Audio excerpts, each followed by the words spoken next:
Hola a todos, bienvenidos a un nuevo episodio de Inteligencia Creativa. Quien les habla y saluda, César Ferrer. Y en este episodio contamos con la presencia de la licenciada en Educación, profesora en Historia, máster en Neuroeducación Pedagógica, Gestión Emocional, desde la ciudad de Córdoba, María Emilia. Ella tiene aquí en su página web un extracto que traje muy interesante y dice, más allá de los títulos que una persona pueda tener, soy una fiel creyente de que lo que nos define como persona es lo que hacemos con nuestro conocimiento y actitud que tengamos frente a la vida y al trabajo. Bueno, desde la ciudad de Córdoba, la tierra del cuarteto, un estilo musical que nos dio Córdoba, Argentina y Argentina para el mundo. María Emilia, bienvenida. Muchas gracias, César. Muchas gracias por la presentación. Me encantó la frase que trajiste, está extraída de mi página web, así que el placer es mío de poder estar en tu podcast, que tiene un contenido espectacular, así que muchísimas gracias por la presentación y por invitarme. Gracias, María Emilia. María Emilia, para iniciar, te tengo una pregunta. ¿Qué papel juegan las emociones en la motivación y el compromiso de los estudiantes? Bien, bueno, el tema de las emociones es uno de los grandes hallazgos de la neurociencia en este último tiempo, y me gustaría primero contextualizarlo un poco a eso. En 2013, Francisco Mora, que es, bueno, mis mayores respetos a Francisco Mora, porque es uno de los mayores eh, médicos y educadores que empieza a difundir la neuroeducación. Él en 2013 lanza un libro que se llama Neuroeducación, solo se puede aprender aquello que se ama.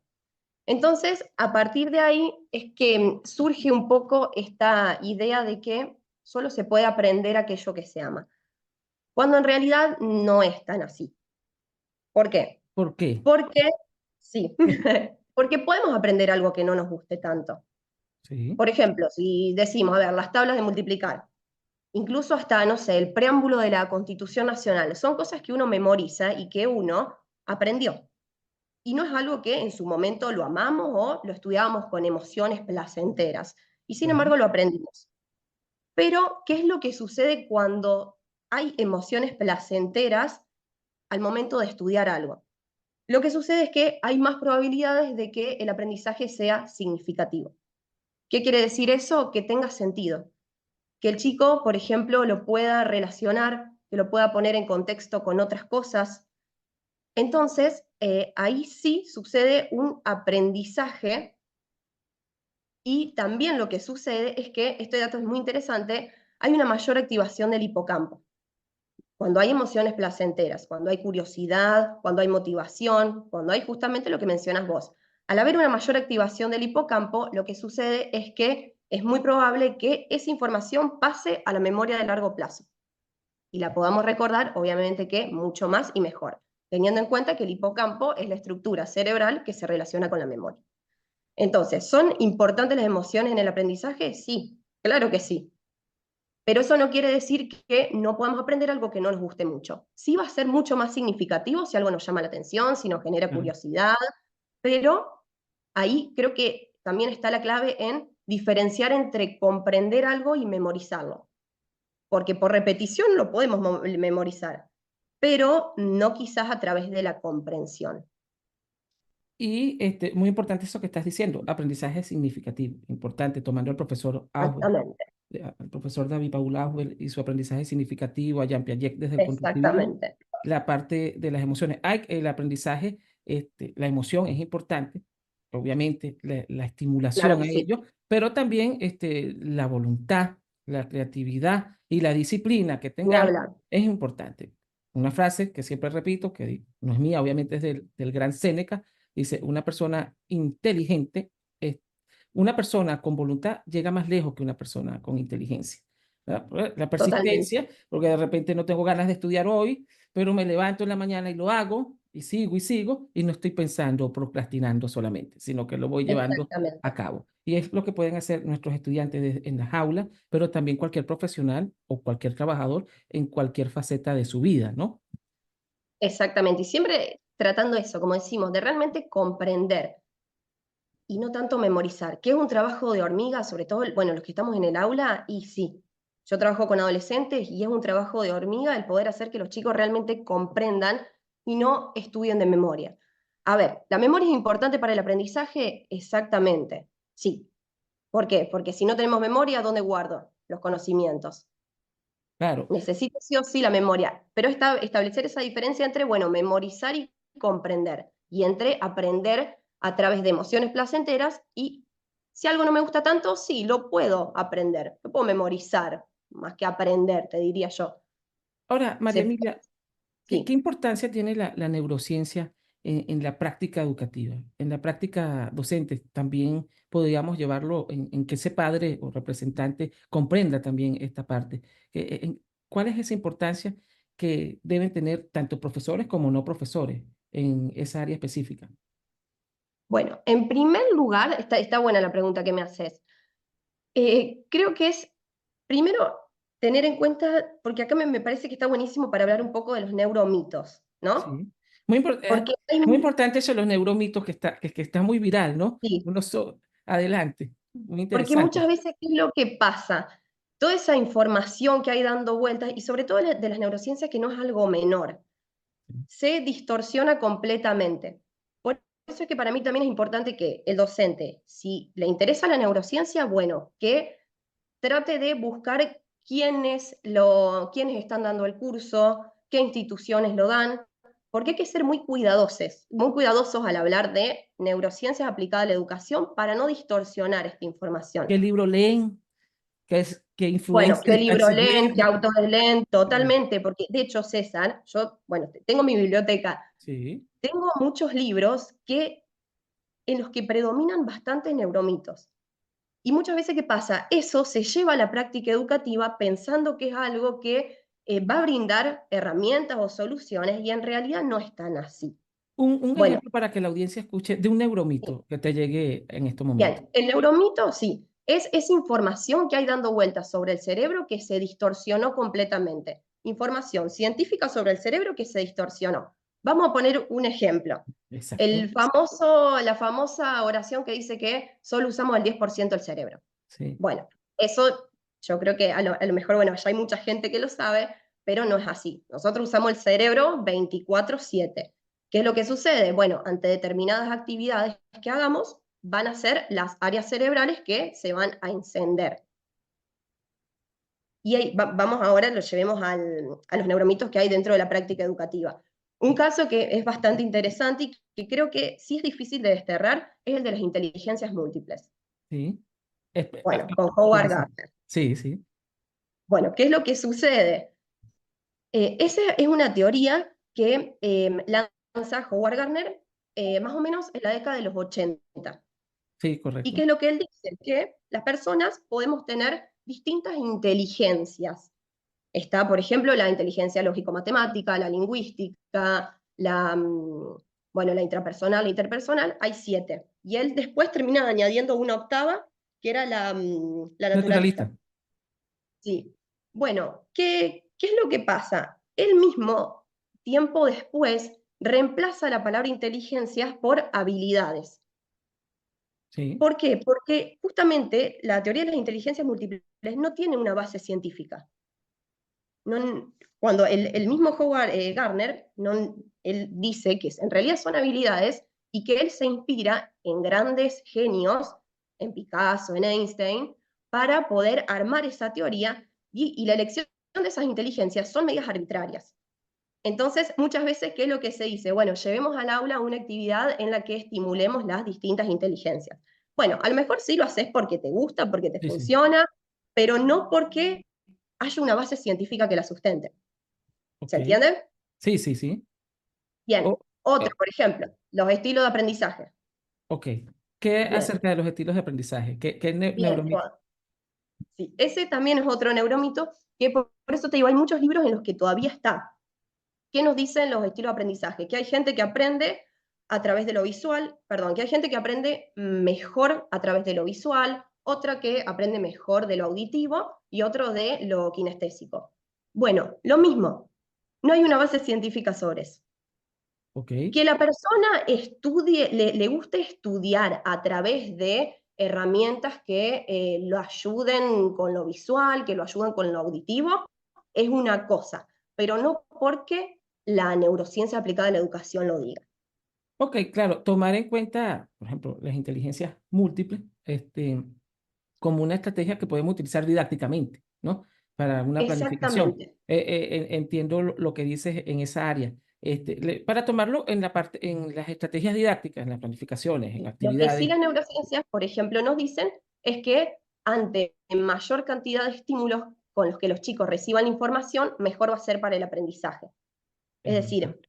si le presentamos la información de diferentes modos, a lo mejor con un video, después una explicación, y eso lo sigamos repitiendo, bueno, mejor va a ser para la consolidación de esa información. Por supuesto. Ahora, algo más de tu práctica diaria, María Emilia. Sí, ¿Puedes describir un momento en tu carrera, cuántos años tienes ejerciendo, en el que una intervención basada en la neuroeducación cambió significativamente a tu grupo de estudio o algún estudiante? Una anécdota de ello, para que entre en sintonía tanto el profesor sí, como el padre y vayan comprendiendo la importancia de cómo a través de esta práctica y también los que ejercemos la docencia en sí, distintos niveles, sabemos que puede haber cambios significativos, verdaderamente significativos, inclusive cambiar la vida de un individuo o de muchas personas para bien, sí. desde el punto de vista positivo. Yo hace poquito tiempo que estoy ejerciendo. Yo, bueno, como presentaste, soy profe de historia, doy clases en una secundaria de segundo a sexto año. No sé si recuerdo algún momento puntual.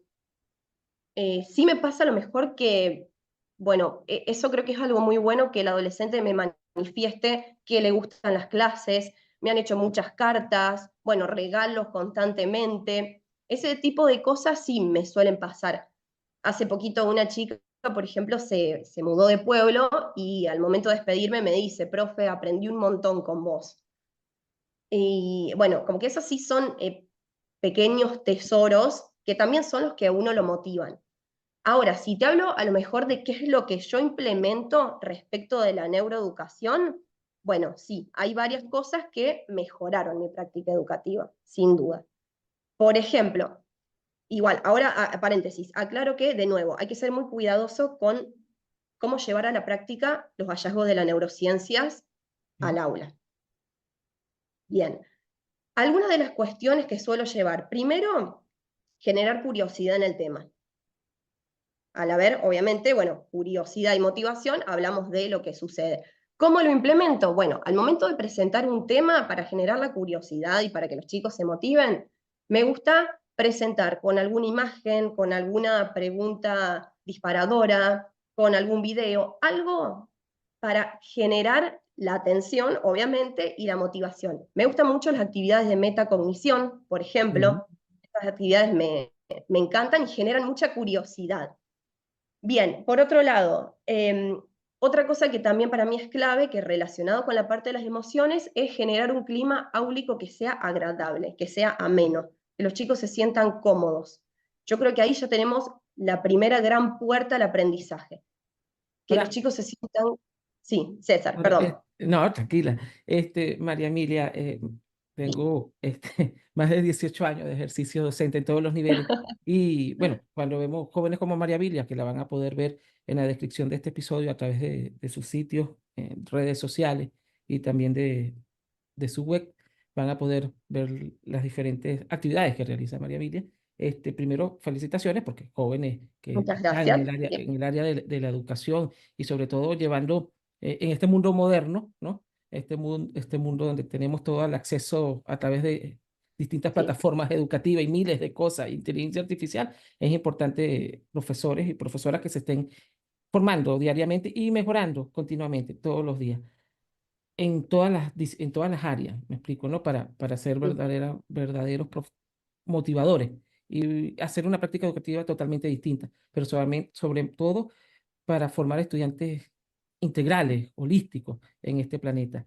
¿Cómo haces una joven como tú, profesora de la neuroeducación y la historia, en un mundo de redes sociales, en un mundo donde los dispositivos son elementales para todos, cómo captar la atención del estudiante cómo desmentir cuando viene ese estudiante con miles de estímulos y miles de informaciones por segundo, millones de mentiras, porque somos la sociedad más informada de Sí, la historia y la más desinformada a la vez, ¿no? ¿Cómo hace, totalmente. cómo hace un docente de tu edad, ¿no? Joven, que le llega a muchos jóvenes para captar esa atención y, y hacer esas actividades? Bueno, muy buena pregunta, muy buena pregunta. Lo que noto incluso, César, es que con los años más chicos es con los que más cuesta. Yo creo que lo primero, y que es lo que, a ver, no te digo que lo que a mí me funcione a otro le va a funcionar, cada uno tiene su práctica, sus alumnos, su grupo, eso también es personal. Sin embargo, hay herramientas que sí que nos pueden ayudar. Lo primero que yo trato de crear es un buen vínculo, como te digo, un vínculo de confianza, un vínculo en el que se siga respetando que yo soy la profesora, pero que el chico también tiene lugar para expresarse, para contar lo que le pasa en caso de que lo requiera.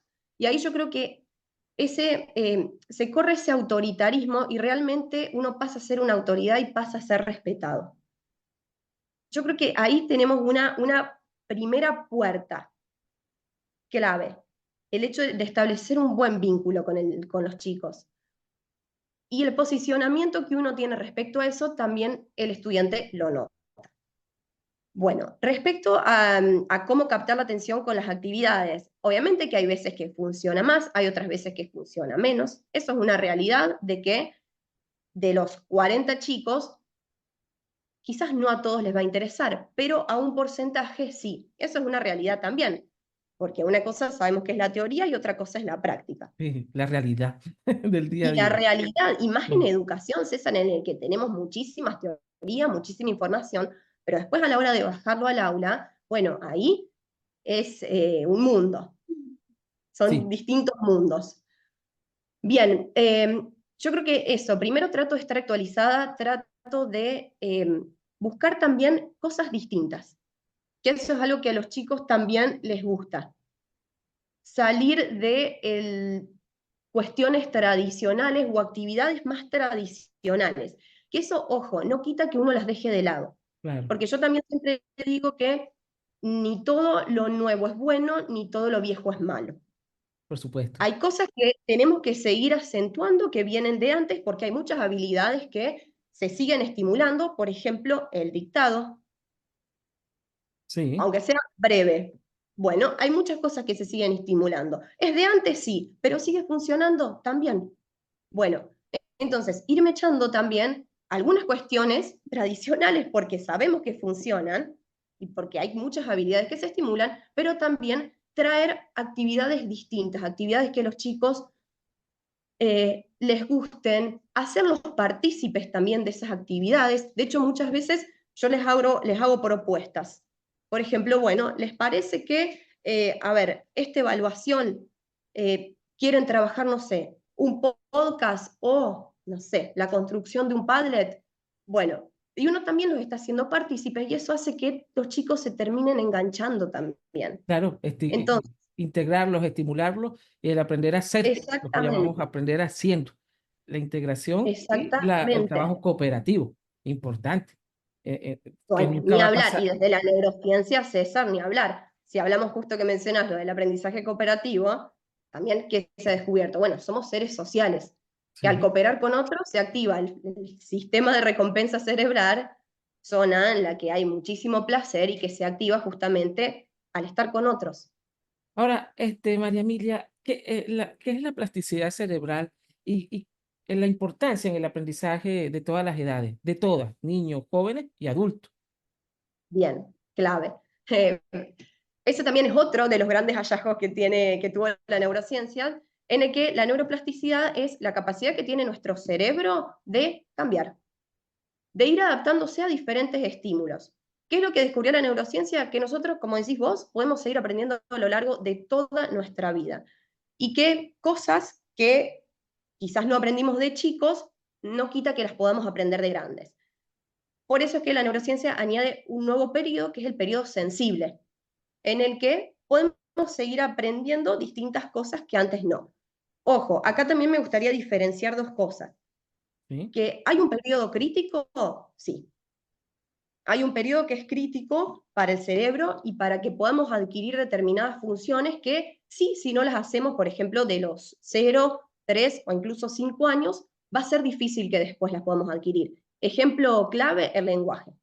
Sí, Y de hecho hay casos que se han documentado en el que se intentó pasados los 5 años y no fue lo mismo. Digamos, el chico, el niño de Aveirón es un caso en Francia. No sé si lo conoces, César. sí, sí, he escuchado el caso. Bien. Bueno, ¿qué pasa? El lenguaje, uno empieza a adquirir el lenguaje a partir de entre los 2 y los 5 años. Bien, pasado ese tiempo es muy difícil que lo podamos adquirir. Y este niño que se lo ha encontrado en la selva, se intentó hacer que adquiera el lenguaje y solo pudo balbucear algunas palabras. Bueno, entonces hay determinados periodos, hay un periodo crítico, sí, pero eso no quita que otro tipo de actividades que no sean críticas las podamos aprender de más grandes. Por ejemplo, un idioma. Claro. Obviamente que no va a ser lo mismo aprenderlo de chicos que a los 30, 40 años, pero sí tiene que ver con esta capacidad de cambiar y de adaptarse a lo nuevo que tiene nuestro cerebro. ¿Que lo podemos hacer? Sí, porque tenemos justamente esta neuroplasticidad que descubrió la neurociencia que tenemos. María Emilia, ha sido un placer tenerte en nuestro podcast, aclarando y por supuesto llevando información a profesores, profesoras, también a padres, obviamente, y todos los que escuchan nuestro podcast, la idea de potenciar la educación, la creatividad, nuestros talentos. Es importante. María Emilia es una joven que está creando su contenido, que está constantemente aprendiendo y eso puede cambiar muchas cosas. Y voy a culminar, antes de darle la palabra a María Emilia, como es la protagonista hoy, voy a tratar de hablar un poquito, de resumir. En un profesor en los años 60 en Estados Unidos, el profesor que le dio clase a Ben Carson, uno de los grandes eh, médicos que ha tenido la historia y los Estados Unidos cambió la pediatría, uno de los mejores pediatras que ha tenido el mundo, con premios en todas partes. eh, Recibió, era un hombre de color en los Estados Unidos donde los problemas raciales eran muy fuertes. Su madre, su padre, no, su madre, mejor dicho, no tenía dónde dejarlo y lo dejaba todos los días en la biblioteca. Vivía en un barrio donde había mucha violencia, tenía que esconderse por los ataques raciales. Nadie le hablaba en la escuela, nadie le hablaba en, en la vecindad. Pero un día entró al colegio y un profesor, Ben Carson se la pasaba leyendo en la biblioteca, pasaba 8 horas leyendo. Como la mamá no tenía dónde dejarlo, el amor a los libros, el amor a la lectura, ayuda mucho, lean. Y leía, leía. Pero un día el profesor de Ben Carson le pregunta, está dando una clase de los tipos de rocas que existen en la humanidad. Nadie respondía. Y el profesor le dice, ven, pequeño Benjamin, tú. Él con miedo porque todos le decían tonto, todos le hacían lo que llamamos el bullying hoy en día. Mm. El profesor insistió, adelante, adelante. Y Ben Carson sabía todos los tipos de roca. Empieza a hablar, empieza a hablar, empieza a hablar. Y el profesor, dime más, dinos más. Todos quedan sorprendidos. Y habla y explica. Y dice Ben Carson, cuando le dan los premios, cuando logra hacer lo que fue en el mundo de la medicina, de la pediatría, ¿a quién le agradece usted? A mi madre que me dejaba en la biblioteca y al profesor que por primera vez me escuchó. Y desde que el día que me incentivó a hablar, nunca paré y hoy soy esto, un científico. Bien, Ben Carson cambió la historia de la medicina a nivel global y un profesor, así como María Emilia, una profesora joven, preparándose, ese profesor que halló en Ben Carson una diamante en bruto, logró cambiar y que Ben Carson, con sus operaciones el área cerebral, salvara miles de vidas. Bien, gracias a un profesor y siempre lo llevaba en la mente. Por eso, profesores, profesoras, todos los que estén en el hecho educativo, en el área, a cada día mejorar como individuos, formarnos constantemente y como dice la neuroeducación y la neuroplasticidad, podemos seguir aprendiendo siempre y cuidando. Los micrófonos para que te despidas, María Emilia. Muchas gracias por participar. Bueno, para compartir tus palabras, César, añado una frase que me gusta mucho y que para mí resume el rol del educador. Que dice algo así como, quien planta un árbol sabiendo que nunca va a llegar a sentarse en esa sombra, ha llegado a comprender el verdadero sentido de la vida. ¿Qué quiere decir eso? Que uno como profesor muchas veces no vemos, no vemos a nuestros alumnos, quizás no vemos los frutos enseguida de los alumnos, pero seguramente que están. Y seguramente que algo estamos cosechando seguro. Por supuesto que sí. Recuerden suscribirse a las distintas plataformas donde escuchan Inteligencia Creativa, darle me gusta y compartir. Hasta el próximo episodio.